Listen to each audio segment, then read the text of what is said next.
Puji Tuhan. Mari kita membuka Alkitab kita yang terdapat dalam Ayub 23 ayat 8 sampai 10. Berbunyi demikian: sesungguhnya kalau aku berjalan ke timur, ia tidak di sana, atau ke barat, tidak kudapati dia. Di utara ku cari dia, ia tidak tampak. Aku berpaling ke selatan, aku tidak melihat dia. Karena ia tahu jalan hidupku, seandainya ia menguji aku, aku akan timbul seperti emas. Nah, saudara yang dikasihi Tuhan, Ayub 23 ayat 8 sampai 10 ini merupakan bagian dari curahan hati Ayub saat ia mengalami penderitaan yang hebat dan merasa tidak bisa merasakan kehadiran Allah secara langsung. Secara tiba-tiba dia tidak merasakan akan hal itu. Jadi pada waktu Ayub menghadapi berbagai cobaan, berbagai ujian yang datang di dalam kehidupan dia, ketika ladangnya habis, anak-anaknya meninggal, bahkan istrinya meninggalkan dia. Yang menarik dari Ayub ini, dia tidak menceritakan kepada manusia. Dia tidak bercerita kepada teman-temannya, kepada orang-orang yang ada di sekitar dia. Tetapi Ayub ini mencurahkan isi hatinya kepada Tuhan, dan dia mencari Tuhan di sana. Jadi Ayub ini, dia tidak bicara kepada manusia. Berbagai hal kita bisa jumpai dalam kehidupan ini. Mari kita berbicara kepada Tuhan. Karena pada waktu kita mencurahkan isi hati kita kepada Tuhan, mencurahkan penderitaan, ujian yang kita alami kepada Tuhan, maka saya kira itu adalah langkah yang paling tepat pada waktu kita datang kepada Tuhan. Meskipun ia merasa Allah tersembunyi, tapi Ayub tetap percaya bahwa Tuhan tahu jalan hidupnya, dan bahwa ujian ini akan memurnikan dirinya. Saudara, dalam kehidupan ini saya tidak bisa melihat apa yang akan terjadi dalam kehidupan saudara. Saya tidak bisa melihat keberuntungan apa yang akan terjadi, yang akan datang di dalam kehidupan Bapak Ibu kita yang hadir pada saat ini. Tetapi satu hal, hanya Tuhan yang tahu jalan hidup kita. Hanya Tuhan yang tahu masa depan kita. Hanya Tuhan yang tahu perjalanan hidup kita akan mengalami tantangan, akan mengalami kebahagiaan, akan mengalami proses perjalanan di dalam hidup kita. Jadi pada waktu kita hidup, tidak ada seorang pun yang tahu jalan hidup kita. Tidak ada seorang pun yang tahu bahwa nanti saya akan jadi begini. Kita suka lihat, mungkin di sekitar kita, kita pikir, ini anak ini hebat sekali ya, pintar sekali dia. Tapi ada orang pada waktu sekolah, pada waktu belajar, nilainya biasa-biasa. Di sekolah dia biasa saja. Tapi karena orang tuanya mendidik dia, setiap minggu dibawa ke gereja, setiap hari didoakan, dididik ke jalan Tuhan, maka orang-orang yang begini, yang tadinya dianggap terkebelakang, mereka nanti akan memimpin, mereka akan menjadi orang yang luar biasa. Mereka akan menjadi orang yang sangat berguna bagi keluarga, bagi kita, bagi gereja, bagi bangsa kita, yang tidak diperhitungkan manusia, yang tidak dilirik oleh manusia. Itu tidak penting, tapi yang penting dia dilirik oleh Tuhan, melihat anak ini dididik dengan takut akan Tuhan. Ayub ini, dia percaya bahwa Tuhan tahu jalan hidup kita. Tuhan tahu jalan hidup saya ini akan kemana, akan berlabuh kemana, akan berlayar kemana, akan tujuan kemana. Ia tahu jalan hidup. Hanya Tuhan yang tahu.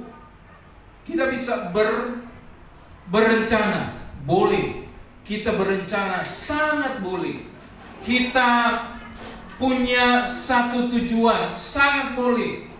Kita punya harapan, sangat luar biasa. Tapi yang menentukan itu adalah Tuhan. Kita ini nggak bisa apa-apa. Dan banyak anak muda, saya ingin begini, saya ingin lakukan ini, tiba-tiba besok meninggal. Orang tua, saya ingin begini, saya ingin begini, tiba-tiba besok kita dengar dia sudah meninggal atau dia sudah mengalami sakit penyakit. Sama dalam diri saya ingin punya satu program. Tuhan, tolong saya ingin lakukan begini. Tapi semua ada di dalam rencana Tuhan. Waktu kita belum kena COVID 2019 akhir itu, semua kita punya rencana, kan? Tapi ketika COVID itu datang, terus semua ditutup jalan, semua tidak bisa keluar, semua tidak bisa melakukan aktivitas. Maka seluruh rencana kita, seluruh agenda kita, seluruh hal yang sudah kita buat itu menjadi gagal. Karena apa? Ketika pemerintah bilang tutup jalan ini, tidak boleh ada yang keluar, maka semua tidak bisa beraktivitas, tidak bisa melakukan sesuatu. Apa yang sudah kita rencanakan, apa yang sudah kita tata dengan baik, jadi luntur semua itu. Berubah, jadi bergeser. Yang tadinya saya mau pingin plan A, ternyata gagal semua. Tapi tahukah saudara, rencana kita, rencana saya, rencana saudara itu bisa gagal. Tapi rencana Tuhan dalam hidup saya dan saudara itu tidak pernah gagal. Sekalipun ada COVID pada waktu itu, tapi sampai hari ini kita yang masih hidup, kita yang masih bisa bergerak, Tuhan masih pelihara kita. Ia tahu jalan hidupku, dan bahwa ujian ini akan memurnikan diri daripada Ayub itu sendiri. Ini luar biasa. Dalam Daniel 3 ayat 16 sampai 18.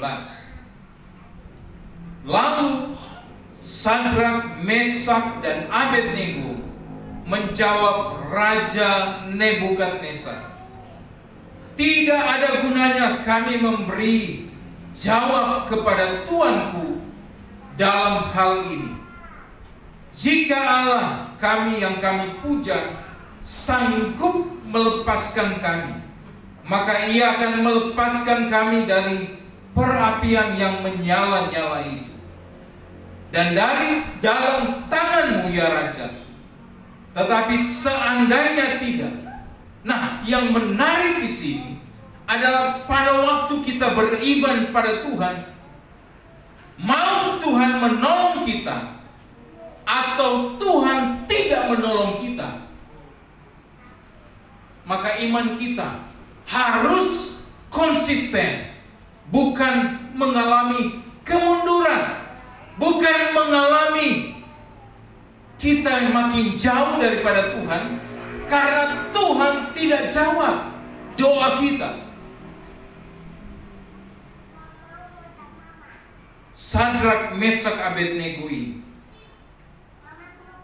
mereka katakan kepada raja, "Seandainya tidak, hendaklah tuanku mengetahui, ya Raja, bahwa kami tidak akan memuja dewa tuanku dan tidak akan menyembah patung emas yang tuanku dirikan itu."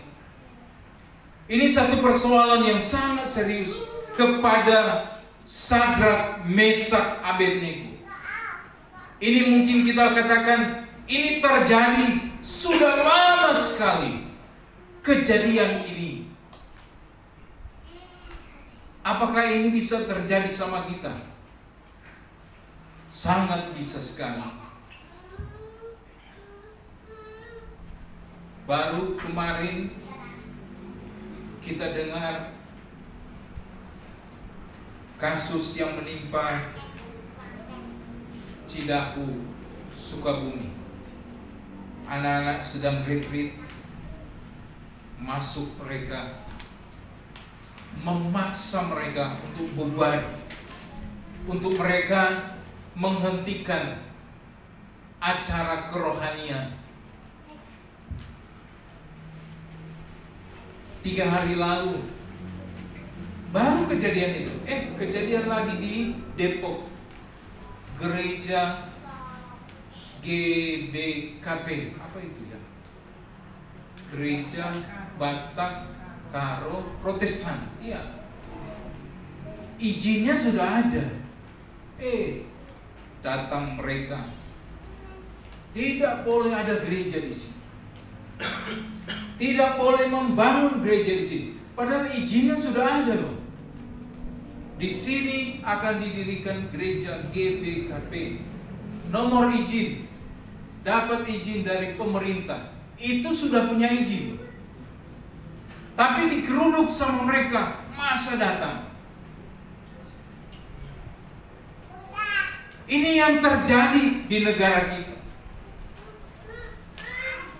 Tapi disinilah kita melihat iman kita makin maju atau mundur.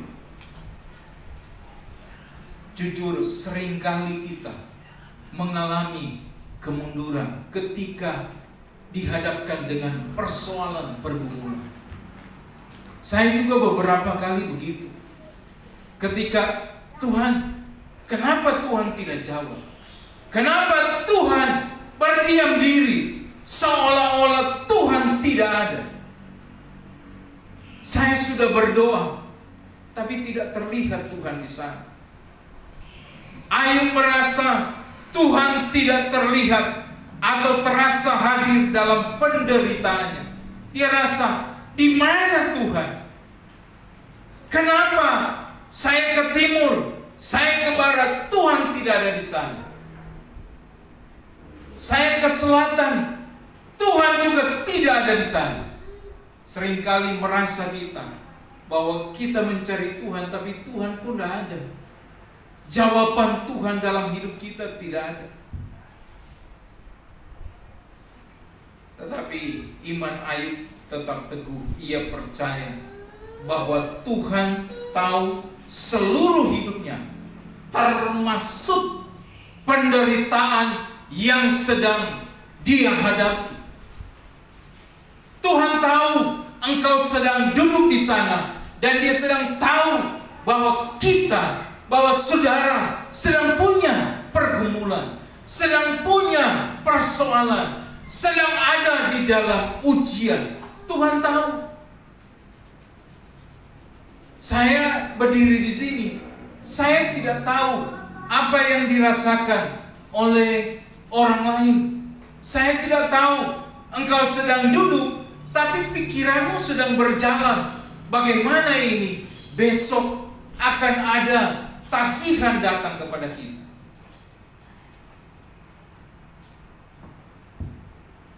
Saya kasih contoh ya. Kami hidup itu berasal dari Tuhan saja.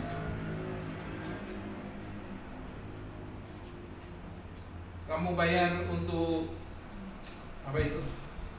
Kita mau ulang tahun ke Ibu Nurli, kapan kamu bayar? Minggu kemarin. Nah, minggu kemarin itu dahsyat itu Tuhan. Minggu kemarin itu sebetulnya datang ke gereja, nggak punya uang. Saya pikir nanti aja. Apakah awal ini atau minggu depan? Tapi itulah, serahkan aja sama Tuhan. Selesai ibadah, ada yang kasih berkat. Pas lihat, iya ya, Tuhan memberi cukup buat kita. Bukan berkelimpahan saya katakan, tapi cukup untuk membayar, untuk membantu supaya ulang tahun gereja ini bisa berjalan. Inilah cara Tuhan bekerja dalam hidup kita. Ujian itu dianggap sebagai proses pemurnian, dan Ayub yakin bahwa ia akan keluar darinya seperti emas yang murni. Ayat ini mengajarkan tentang iman yang teguh di tengah ketidakpastian. Di tengah ketidakpastian. Saya kalau lihat di media sosial, di IG, itu pencari kerja ya, itu apa itu, sebelah rumah sakit Yuliana, Tanjung, iya ya, iya, menonjol. Mungkin dia cuma butuh 5 atau 10 karyawan, tapi lihat yang mendaftar untuk masuk kerja di situ. Itu sampai di jalan raya, itu berdesakan, mau masuk di situ, mau cari kerja di situ, itu sampai banyak sekali. Padahal mungkin cuma direkrut 5 atau 10 karyawan yang akan ditarik di situ. Kita bersyukur pada Tuhan. Kalau Tuhan kasih kita ujian dalam kehidupan ini, maka tetaplah bertahan di tengah ketidakpastian, di tengah-tengah situasi yang tidak menentu. Saudara yang dikasihi Tuhan, setiap kita pasti merasa berada di titik di mana hidup terasa gelap, Tuhan terasa jauh, dan doa-doa kita seolah tidak terdengar. Tuhan, kenapa Engkau tidak mendengar doa saya? Kita berdoa, kita maunya kehendak kita yang jadi. Tapi Tuhan bilang, Bukan kehendak kamu yang jadi. Bukan kehendak kita yang jadi. Tapi Tuhan bilang, kehendak saya yang jadi atas hidupmu. Maka disitulah kita akan ada seolah-olah Tuhan, kenapa Tuhan tidak jawab doa saya? Seperti Ayub, dia mencari Tuhan ke segala arah, ke timur, ke barat, ke utara, ke selatan. Tetapi dia tidak merasakan dan dia tidak menemukan Tuhan. Ayub 23 ayat 8 sampai 10 adalah suara hati seorang yang sedang diuji habis-habisan, tetapi tetap memilih percaya. Hari ini kita akan belajar dari Ayub bahwa ketika merasa tidak terlihat, bukan berarti ia tidak peduli. Yang pertama, Tuhan tidak selalu terlihat, tapi ia selalu ada. Ayat 8 dan 9, sesungguhnya kalau aku berjalan ke timur, ia tidak ada di sana. Atau ke barat, aku tidak mendapat dia. Ke utara, aku mencari dia. Ia tidak tampak. Aku berbalik ke selatan, aku tidak melihat dia. Ayub sedang mencari Tuhan, tetapi merasa kosong. Ini mengingatkan kita bahwa iman bukan tentang selalu merasakan Tuhan, tetapi tetap percaya bahkan saat tidak merasakan apa-apa. Pada waktu kita tidak merasakan apa-apa, percayalah Tuhan tahu jalan hidupmu. Tuhan tahu apa yang kau sedang gumuli. Kadangkala Tuhan berdiam, bukan karena ia pergi, tetapi karena ia sedang bekerja dalam hidup kita. Mungkin kita berdoa, Tuhan, kenapa Tuhan tidak jawab doa saya? Kenapa Tuhan tidak bukakan jalan bagi saya? Mungkin di saat-saat itu kita bertanya sama Tuhan, tapi disitulah kadangkala Tuhan sedang bekerja dalam hidup kita.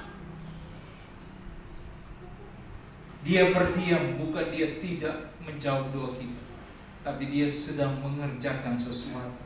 Sama seperti guru, kalau pada waktu dia mengetes, memberikan ujian kepada murid-muridnya, adakah guru itu dia akan ribut? Tidak. Pada waktu lembar ujian itu dibagikan kepada anak-anak, adakah guru itu dia akan berkata-kata? Tidak. Dia akan diam dan dia akan mengawasi setiap murid yang mengikuti ujian. Makanya kalau ada ujian suka ditulis harap tenang, sedang ada ujian. Semua kita diam pada waktu sedang diuji. Dan guru itu juga dia ada di situ, tapi dia juga tetap diam. Percayalah, engkau sedang diuji Tuhan. Tuhan juga ada di sana. Amin. Tuhan juga ada di sana. Mazmur 23 berkata apa? Sekalipun aku adalah dalam lembah kekelaman, aku percaya engkau juga ada di situ. Waktu kita ada di dalam lembah, bukan Tuhan tidak ada, bukan Tuhan biarkan kita, tapi Tuhan ada di sana. Itu yang kita perlu renungkan. Yang kedua adalah Tuhan tahu jalan hidup kita. Ayat 10a, karena ia tahu jalan hidupku, apa yang tidak bisa dilihat oleh Ayub, justru dilihat jelas oleh Tuhan. Ayub berkata, ia tahu jalan hidupku. Tuhan tahu langkah kita, air mata kita, perjuangan kita. bahkan hal-hal yang orang lain tidak pernah tahu dalam hidup kita. Tapi Tuhan Maha tahu. Dia tahu saudara punya pergumulan, saudara punya sakit penyakit, saudara punya penderitaan. Dia tahu jalan hidup kita. Kita mungkin tidak tahu kemana kita pergi, tapi Tuhan tahu. Dan itu cukup bagi saya dan saudara. Dia mengetahui. Sama seperti seorang pemandu di gunung yang berkabut. Seorang pendaki gunung sedang berjalan di jalur yang penuh kabut tebal. Ia tidak bisa melihat lebih dari 1 meter karena kabut yang luar biasa. Ia bingung, takut tersesat, dan khawatir akan bahaya. Tapi dia tidak sendirian. Di sampingnya ada seorang pemandu gunung berpengalaman. Pemandu ini sudah hafal jalan, tahu di mana ada jurang, tahu di mana tempat berlindung, dan tahu rute terbaik. Pendaki itu tetap tidak bisa melihat ke depan. Tapi karena ia mempercayai pemandunya, ia melangkah dengan tenang. Setiap kali ragu, pemandunya berkata, "Ikuti aku. Aku tahu jalannya. Ikut saja dan dekat dengan aku." Demikian juga hidup kita. Kadang-kala kita tahu apa yang ada di depan. Masa depan terasa seperti kabut.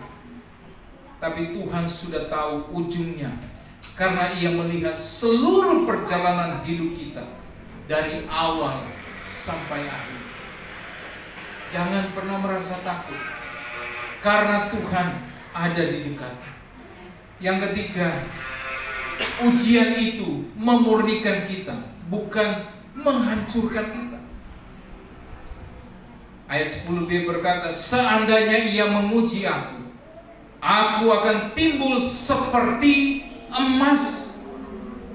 Emas tidak bisa dimurnikan tanpa api.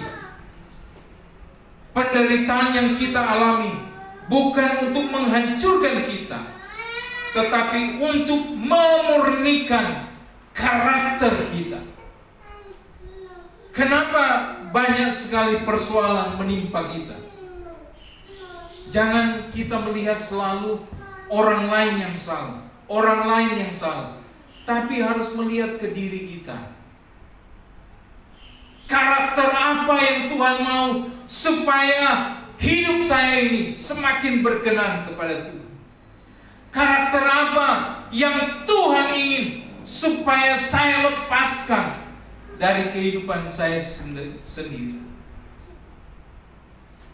Ayo percaya bahwa ujian ini akan membuatnya semakin berharga. Semakin dimurnikan, dibakar dengan api, maka emas itu akan semakin berharga tinggi, karena nilainya akan semakin mahal. Biarlah kita menjadi pribadi yang betul-betul Tuhan, apa yang Tuhan mau dalam hidup saya lepaskan. Keegoisan saya, atau karena kehidupan saya yang tidak berkenan kepada Tuhan.